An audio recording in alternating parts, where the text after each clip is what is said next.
గచ్చిబౌలి భూములు మావే, సర్కారు కాదు మావే.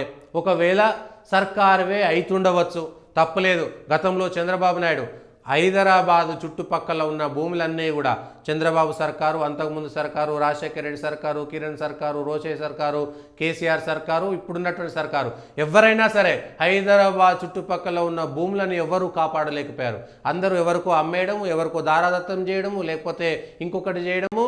హైదరాబాద్లో ఉన్నటువంటి భూములన్నింటినీ వాళ్లకు సంబంధించినటువంటి వంది మాగదులకి, లేకపోతే పనికిరాని ఒక షెల్ కంపెనీలకు అప్పజెప్పినటువంటి ఘనత హైదరాబాద్ రింగ్ రోడ్డు మార్పులు చుట్టూ ఇవన్నీ అనేకం జరిగినాయి. ఎవరు ముఖ్యమంత్రి అయినా సరే భూములకు సంబంధించినటువంటి లావాదేవీలు జరిగినాయి. దాంతో అనేకమైనటువంటి కొట్లాటలు కూడా జరిగినాయి. ఇవాళ హెచ్సియు పక్కన భూములు ఉన్నాయి, హెచ్సియుని ఆనుకొని ఉన్నాయి.